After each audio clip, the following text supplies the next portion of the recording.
감성경제방송 돈다방 미쓰리입니다. 대부분 증권사들이요. 지난주 뉴욕 증시는 금리 상승 부담감에 발목이 잡혀서 대체로 보합권으로 끝났는데 2월 마지막 주인 이번 주는 빠른 경기 회복 기대감에 힘입어 강력한 강세장이 이어질 것이다 라는 전망을 내놓았었습니다. 그런데 그들의 예상과는 달리 현재 뉴욕 증시는 여전히 금리 상승 부담감에 발목이 잡혀 있습니다. 물론 아직까지 수요일부터 목요일, 금요일 3일 연속 뉴욕 증시가 남아 있습니다만 지금 증시에서 걱정하고 있는 금리 상승 부담감, 이 문제를 쉽게 가볍게 생각하기는 좀 어려운 상황입니다.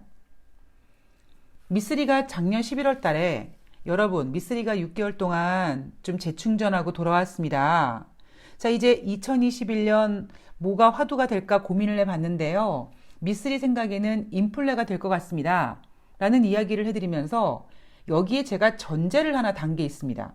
그게 뭐냐면 미쓰리가 생각하는 인플레는요.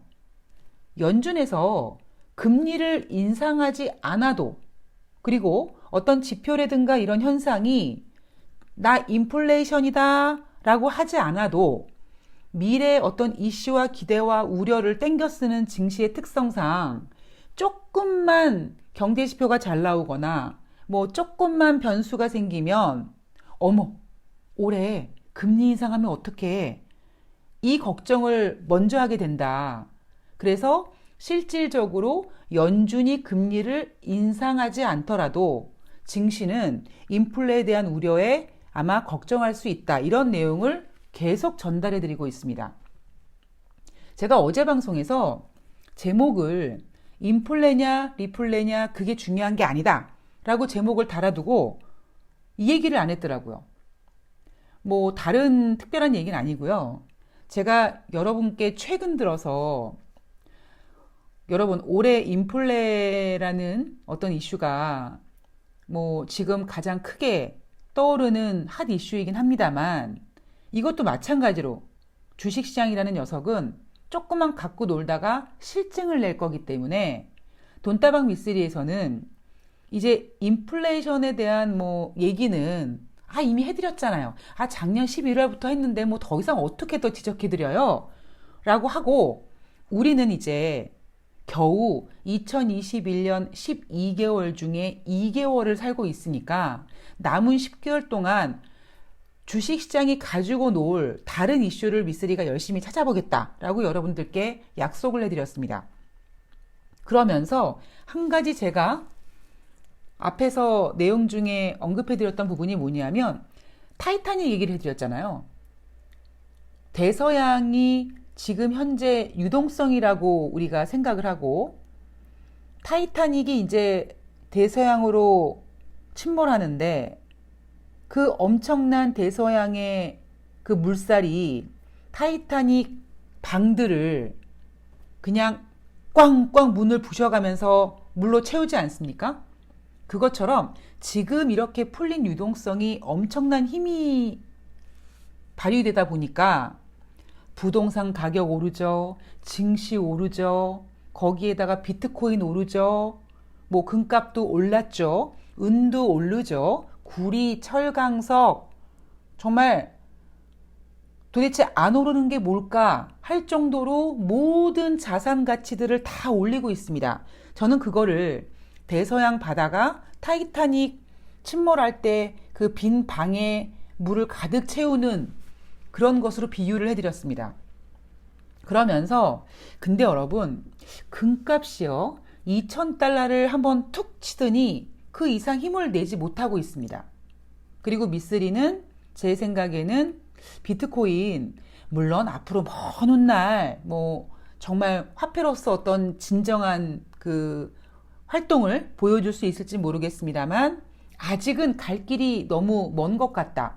그런데 또 여전히 이렇게 기대감 때문에 많이 좀 오버돼서 버블이 껴서 상승되어 있는 상태다. 이렇게 얘기해 드렸고요. 국제유가 같은 경우에도 대부분 증권사에서 뭐 70달러, 75달러 얘기를 하지만 미쓰리 생각에는 그냥 $50 선이 좀 적정선이지 않을까라는 이야기를 계속 여러분들께 해드리고 있습니다. 자, 그 얘기는요. 이제 그 대서양이 타이타닉의 빈 방을 다 물로 채웠다. 그럼 물론 타이타닉 배는 그냥 대서양으로 침몰해 버렸지만 만약에 여러분 그 타이타닉을 이렇게 인수를 했다고 생각해 보십시오. 그러면 침몰되어 있던 타이타닉이 이렇게 수면 위로 올라오면 침몰될 때와는 거꾸로 방을 가득 채웠던 그 대서양 물이 한 방 한 방 이제 빠져나오지 않겠습니까? 제가 지금 시장을 보면서 걱정하고 있는 부분은 인플레이션 따위가 아니에요. 이상하다. 지금 저렇게 금값이 저런 움직임을 보이고 있는 것. 그리고 뭐 다른 것들도 계속 체크하면서 2월 23일 뉴욕 증시에서 나타났던, 그리고 2월 23일뿐만 아니라 2월 22일에도 나타났던 뉴욕 증시의 모습은 뭐냐면 나스닥 중심의 기술주들이 좀 힘이 빠지는 듯한 모습이 보였습니다. 저는 주식시장을 제가 계속 이 주식시장에서 이제 제 뭐 인생을 걸고 저의 미래를 걸고 저의 뭐 커리어를 걸고 있지만 제가 주식시장에서 가장 중요하게 생각하는 뭐 어떤 뭐 능력이라든가 자질이라든가 뭐 당연히 이거는 투자자들이 가지고 있어야 될 그 어떤 것은 저는 너무 눈앞에 있는 거를 보지 말고 좀 멀리 봐야 된다라고 생각하는 거거든요. 저는 그 능력이 없으면 주식해서 성공할 수 없다라고 생각하는 사람 중에 하나입니다. 그러니까 그러다 보니까 자꾸 저는 좀 어찌 보면 여러분들이 생각하시는 것보다 상당히 그러니까 많이 빨리 멀리가 있기도 하고요. 언뜻 들으시면 되게 생뚱맞기도 하고요. 저도 이제 너무 먼 미래는 얘기하지 말고 돈다방 미스리를 청취하시는 여러분은 그래도 내가 이 경제 돌아가는 거 좀 궁금한데 어떻게 될까라는 거를 확인하시기 위해서 그러니까 의견을 들으시기 위해서 돈다방 미스를 들으시는데 제가 생뚱맞게 저기 뭐 이상한 너무 먼 얘기를 하면은 여러분들이 좀 적응을 못 하실 거 아니에요. 그래서 제가 최근 들어서 좀 너무 먼 얘기 하지 말고 이렇게 여러분들께 조금 도움될 수 있는 당장 뭐 몇 개월 내 아니면 어떤 지금 분위기를 중심적으로 여러분들께 전해드리려고 노력을 합니다. 여러분들도 앞으로 우리가 2021년을 기준으로 한다면 10개월을 더 살아야 되잖아요. 지금 당장 또 언뜻 보면 금리 인상 부담감이 1년 내내 영향을 끼칠 것 같지만 그렇지 않을 거라는 겁니다. 뭐 그렇다고 애널리스트들이 얘기하는 것처럼 이제 뭐 다시 뭐 강하게 올라가서 뭐 정말 대세 상승장이다라고 외치기에는 미쓰리 생각에는 침몰된 타이타닉을 이렇게 수면 위로 들어 올렸을 때 그 방에서 대서양 물이 빠져나오는 것 같은 그런 상황을 계속 점검하면서 생길 수 있는 리스크들을 계속 점검해야 된다라고 생각하거든요. 뉴욕 증시 2월 23일도 나스닥 같은 경우에도 하락했다가 그나마 상승폭을 그러니까 낙폭을 줄이고 끝났습니다. 그래서 뉴욕 증시는 혼조세 마감을 했습니다. 제가 2월 20일 방송에서 제목을 뭐라고 달았냐면요. 글로벌 미션 국채금리를 낮춰라 라고 했습니다. 그러면서 과연 그들이 여기서 얘기하는 그들이란 뭐 통화정책자라든가 어떤 이 국채금리가 상승함으로써 증시가 하락하거나 경제가 다시 백하는 것에 대해서 염려하는 사람들이 어떻게 하면 국채금리를 토닥토닥 이렇게 좀 진정시킬까? 거기에 대한 이야기를 전해드리면서 이번 주에 이제 발표되는 경제 지표를 한번 점검해 드린 적이 있습니다. 그 방송이 바로 2월 20일 방송입니다. 2월 23일 화요일 뉴욕 증시는요. 혼조세로 마감을 했는데 마찬가지로 기술주가 위협받았고요. 기술주가 위협받은 이유는 이날도 마찬가지로 10년물 국채금리가 장 초반에 1.39%까지 상승했기 때문입니다. 경제지표를 보면은요, 제가 글로벌 미션 국채금리를 낮춰라 라는 방송을 진행하면서 여러분들께 뭐라고 했냐면 IHS 마켓에서 발표되는 제조업 PMI 지표, 서비스 PMI 지표를 잘 기억하고 있어야 된다. 그러면서 방송 뒷부분에서 여러분, 제조업 지표는 부진하게 나옵니다. 그런데 뭔가 소비 심리라든가 이런 지표들은 잘 나오고 있다. 그렇게 말씀드리면서 어쩌면 이 제조업 지표들이 발표되면서 뭔가 국채금리의 이 좀 들쑥들쑥한 거를 좀 이렇게 진정시키지 않겠는가라는 한번 시나리오를 써드렸었습니다. 이날 경제지표 보면은요, 2월달 소비자 신뢰지수 1월 달에는 88이 나왔는데 2월 달에는 91.3으로 잘 나왔습니다.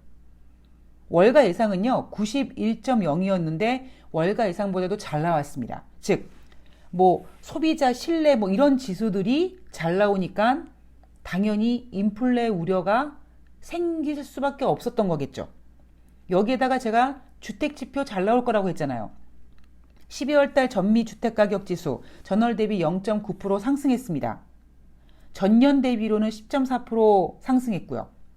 그리고 여러분, 제조업 지표는 좀 부진할 것 같은데요 라고 말씀드렸던 제조업 지표 중에서 리치먼드 연방준비은행에서 발표하는 2월달 제조업 지수는 1월달에 14, 2월달에 14 변함이 없었습니다. 그런데 미쓰리는 이렇게 얘기해 드리죠. 여러분, 경제는, 주식은 살아있는 생명체, 유기체다 보니까 제자리 걸음하는 거는 그거는 경제가 좋은 거다, 안 좋은 거다, 좋지 않은 거다. 경제라는 녀석은 계속 정말 조금씩이라도 앞으로 계속 좋아져야 되는 거거든요. 그렇지 않고 제자리 걸음을 하거나 아니면 뭐 전월 대비 안 좋았다. 그런 거는 좋지 않은 거다라는 이야기를 여러분들께 계속 세뇌시켜 드렸습니다. 시장 예상은 16이었는데 시장 예상치보다 부진했고 전월과 똑같았다. 그럼 결국 그 얘기는 리치먼드 연방준비은행에서 발표하는 2월달 제조업 지수는 부진했다, 안 부진했다? 부진했다라고 우리는 해석을 해야 되는 겁니다. 뉴욕 증시가요. 게다가 이렇게 지금 금리 상승 부담감을 갖고 갈 수밖에 없는 이유가 물론 뭐 부양책이라는 것도 있고요. 그다음에 뭐 여러 가지 이유가 있겠습니다만 무엇보다 강력한 코로나19가 이제 조만간 종식될 거라는 기대감 때문에 국채금리가 더 이렇게 지금 미친 발광을 하고 있는 거죠. 이날 화이자와 모더나 백신 공급 규모를 3월부터 크게 늘릴 계획이다라는 기사가 나왔습니다. 즉 그 얘기는 백신 공급 물량을 늘릴 거니까 미국 국민들이 동시 패션으로 많은 사람들이 맞을 수 있을 거고 그렇게 되면은 또 우리가 생각했던 것보다 코로나 종식이 빨리 올 수 있을 거라는 기대감. 그 기대감이 국채 금리를 또 이렇게 들쑥들쑥하게 만들었습니다. 유럽 증시 어떻게 끝냈냐고요? 유럽 증시도 마찬가지로 혼조세로 마감했습니다. 이날 핫 이슈 바로 미쓰리가 여러분 2월의 마지막 주 해야 될 글로벌 미션은 바로 국채 금리를 낮춰라 라고 미션을 제시해 드렸던 것처럼 이날의 핫 이슈는요. 국채 금리를 좀 진정시키는 거였습니다.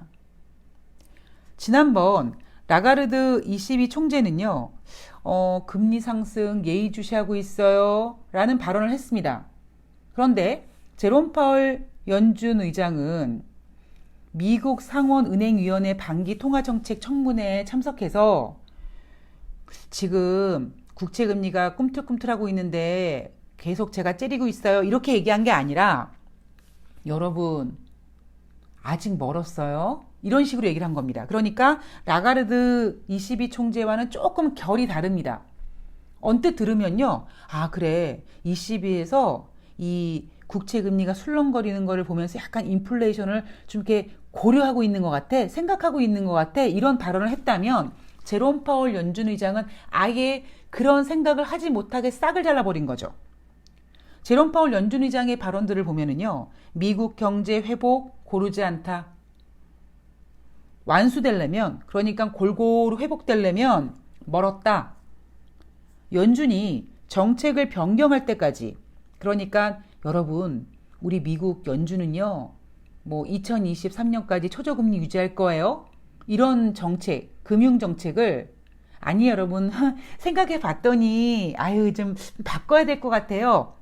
이렇게 변경할 때까지 다소 시간이 걸릴 것이다 라고 얘기했습니다. 이게 무슨 소리입니까, 여러분? 경제 회복 아직 멀었어요. 지난번에 발언에도 금리 인상 뻔 혼날 얘기예요. 이렇게 국채금리를 다독거렸죠. 경제는 우리의 고용 및 물가 목표에 도달하려면 멀었다 라고 얘기합니다. 그래서 제롬 파월 연준 의장의 이 발언 때문에 1.39%까지 상승했던 미국의 국채금리가 1.36까지 다소 진정되는 모습을 보인 겁니다. 여러분, 이번 주 화두가 뭐라고요? 예, 글로벌 미션, 국채금리를 낮춰랍니다. 제가 앞서 방송에서 미쓰리의 머릿속에는 이미 인플레이션은 재미가 없어요. 저는 다른 이슈를 찾고 있습니다만 어쨌든 지금 현재 증시는 금리 인상 부담감 때문에 힘들어하고 있습니다. 발목이 잡힌 상태입니다. 그런 상태이기 때문에 지금 우리는, 여기서 얘기하는 우리라는 거는 뭐 투자자가 아니라, 그러니까 정책자들은 이거 잡아야 되는 거고요. 이거 낮추려고 노력하는 거고요. 앞으로 노력을 계속 할 겁니다. 그리고 우리 투자자들은 미쓰리처럼 생각하셔야 된다는 거예요. 그래, 인플레이션 저게 언제까지 저렇게 인플레 하겠어, 저거.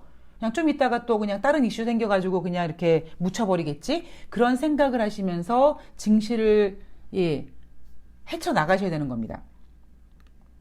국제 유가 이야기를 좀 해드리면은요, 지금 현재 국제 유가는 61달러까지 갔다가 다시 60달러 깼다가 어제, 그러니까 미국 현지 시간으로 2월 23일 0.1% 하락했습니다. 지금 미국 원유 시장 WTI의 가격 움직임은 뭐 여러 가지 이슈가 있겠습니다만 최근 움직임의 가장 큰 핫 이슈는 뭐였냐면 텍사스 지역에 닥쳤던 한파, 그 한파로 정전되고 한파로 인해서 시설이 망가지고, 그래서 미국에서 생산해서 공급되는 원유의 양이 좀 차질이 생길 것 같다. 그러면 공급 차질 우려감 때문에 상승을 했다가 이제 한파 다 끝났어요. 다시 가동될 수 있어요. 라고 공급 차질 우려감을 해소시키면서 가격이 내려갔다가 다시 아니에요. 이거 수리하려고 하면은요, 생각보다 오래 걸려요. 해서 다시 가격이 올라가고 있는 거잖아요. 미쓰리는 여러분들께 국제 유가를 여러분들이 전망함에 있어서 어떻게 해야 되는지 이미 다 알려드렸습니다. 그리고 국제 유가 같은 경우에는 제가 어제 방송에서 지금 유가 시장에 뭔가 이렇게 딜을 하고 있는 사람들, 뭐 산유국이든 뭐 미국이든 어쨌든 유가가 올라가면 좋을 사람들이 아직까지 어쨌든 간에 유가를 빼고 싶은 생각은 없다. 그래서 제가 뭐라고 말씀드렸냐면 송유관이 좀 이렇게 고쳐야 되는데, 이번 한파 때문에 망가져가지고 송유관이 훼손됐는데 이거 고치는 시간이 2주 걸린다 라고 해서 제가 그랬죠. 여러분, 2주 안 걸릴 거라 그랬죠. 여기에다가 코로나19 진정될 것 같으니까 코로나19가 진정되면 당장 여러분들도 막 여행 가고 싶지 않으십니까? 그럼 비행기 타죠. 여러분, 비행기가 무슨 뭐 태양광으로 갑니까? 아니거든요. 배 뜨죠. 배가 태양광으로 갑니까? 아니거든요. 그러니까 코로나19가 진정되고 만약에 종식되면 원유를 엄청 많이 쓸 것이다. 게다가 봄이 되면은 뭐 미국 같은 경우엔 드라이빙 시즌 얘기 나오고 하면 수요가 크게 늘어날 거라는 기대감 때문에 지금 그 기대감이 국제 유가에 큰 지지를 지금 받쳐주고 있는 겁니다. 그래서 대부분 많은 투자은행들이요, 골드만삭스 같은 경우에는 올해 2021년 연중 WTI가 75달러가 고점일 것이다. 그러니까 올해 연중에 75달러를 찍을 거라고 전망하고 있고요. 모건 스탠리 같은 경우에는 3분기에 70달러 갈 수 있다. 그리고 뱅크 오브 아메리카는 2분기에 70달러에 육박할 수 있다. 2분기에 70달러를 찍을 수 있는데 2021년 한 해 동안은 한 60달러 정도가 평균이 될 것 같다라고 했습니다. 참고로 여러분, 뱅크 오브 아메리카는요, 얼마 전까지 올해 적정 유가를 50달러 선으로 봤습니다. 그러니까 미쓰리는 지금 뭐 이렇게 뭐 수요가 증가되니 뭐 어쩌니 해도 그 전망치를 지금 저는 수정하지 않고 있는 거고, 뱅크 오브 아메리카는 지금 60달러로 상향 조정하고 있는 겁니다. 그리고 제가 왜 국제 유가를 모건 스탠리나 골드만삭스처럼 상향 조정을 하지 않느냐? 그 이유는 뭐겠습니까? 유가가 이렇게 지금 60달러를 상회하고 있으면 가장 논하는 애들은 산유국들이고, 그들은 지난번 코로나19 때문에 원유 수요 감소라는 우려감 때문에 국제 유가 가격이 크게 하락했고, 그들은 많이 손해를 봐서 20달러 기준으로 봤을 때 지금 3배 올랐습니다. 그러니까 당연히 산유국들은 어떻게든지 지금까지 열심히 지켜왔던 감산을 좀 줄이는, 그러니까 다시 말해서 증산을 하는 방향으로 좀 방향을 틀고 싶어요. 여기에다가 제가 어제 이슈로 집어들었던 3월 3일 오펙에서 회의를 개최하는데, 이때 지금 몇 년 만에 처음으로 누가 참석한다고요? 이란이 참석합니다. 그리고 이란이 참석하는 이유는 그 미국에서 제재하고 있는 그 뭐 자금을 뭐 우리나라 선박을 이렇게 억류해가지고 뭐 10억 달러를 옮기기로 했다, 이런 내용 나오잖아요.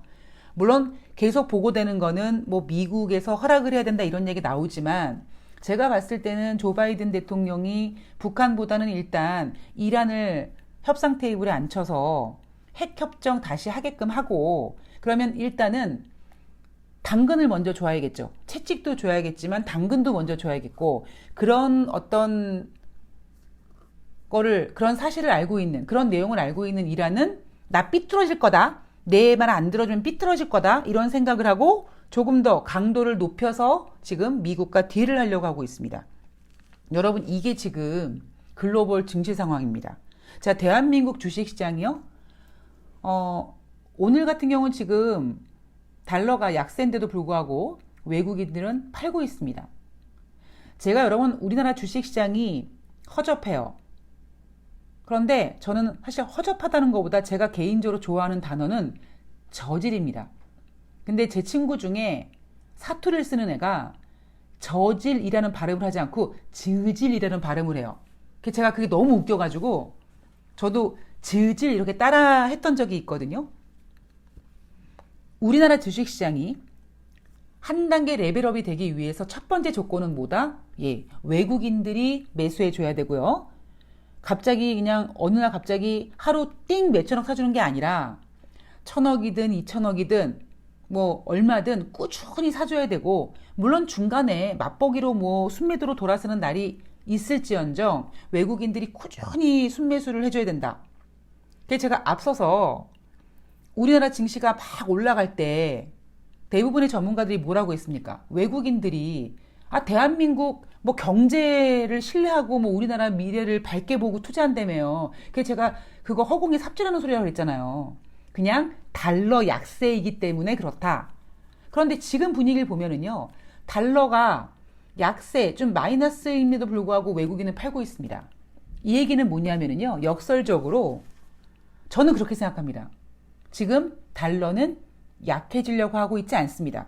그리고 미쓰리가 이렇게 말씀드리는 이유는 제닛 옐런 재무장관조차도 우리는 달러 약세를 용인하지 않겠다라고 얘기했고요. 지금 제닛 옐런 재무장관 같은 경우에는 비트코인에다가 세금을 때리네 마네 해가지고 혹시 달러의 위상이 훼손될까봐 지금 굉장히 조심하고 있고요. 그리고 조금 더 나아가서 미국이 지금 준비하고 있는 게 뭡니까? 어느 정도 코로나가 이렇게 정리되면은요, 지금 미국은 중국이랑 패권 전쟁을 하려고 지금 준비하고 있는 겁니다. 왜?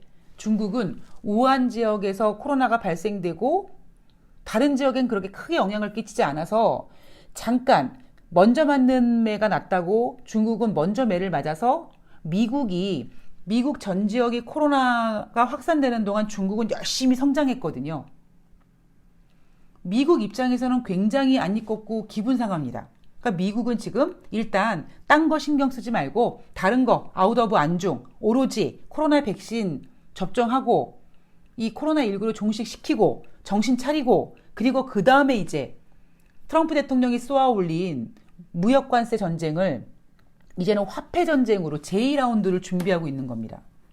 그러니까 여러분들은요, 제가 지금 뭐 계속 뭐 금리 상승 부담감에 미국 증시가 발목이 잡혔다 하지만 여러분 경제라는 거 뭐 당장 눈앞에 있는 거 보고 하시는 거 아니잖아요. 이게 물론 뭐 주식 투자 같은 경우에는 스크래퍼 같은 경우에는 단타 치고 그 단타는 결국 눈앞에 이슈 가지고 샀다 팔았다 하는 건데 그런 분들이 사실 얼마나 계시겠습니까? 그죠? 그리고 주식을 하지 않으시더라도 앞으로 경제가 어떻게 될 것 같아?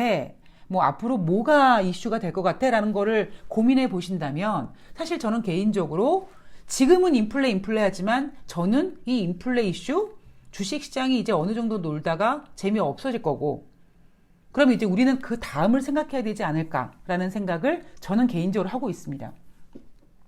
여러분들께서도 좀 같이 고민해 주셨으면 좋겠어요.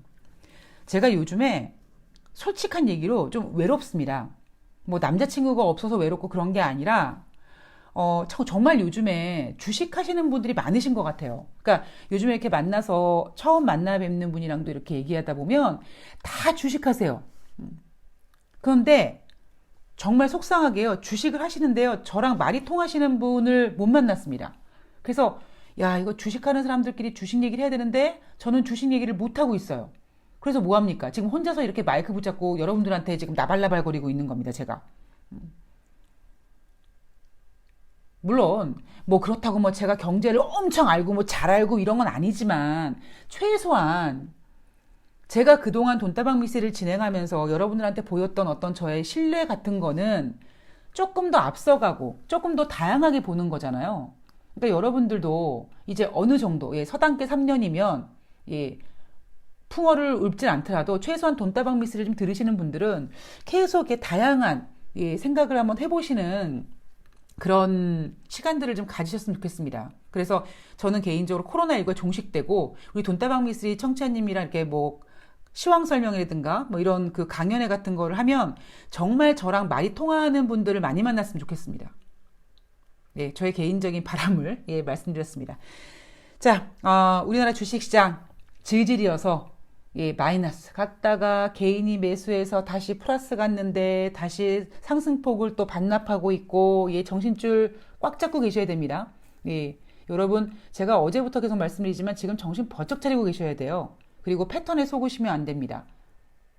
지혜로운 투자자가 되시기를 오늘도 간절히 바라며 저는 다음 방송에서 뵙도록 하겠습니다. 좋아요 좀 눌러주시고요. 아름다운 댓글 좀 달아주시고요. 구독하기도 눌러주시면 감사할 거고요. 저는 더 좋은 방송으로 보답하겠습니다. 고맙습니다.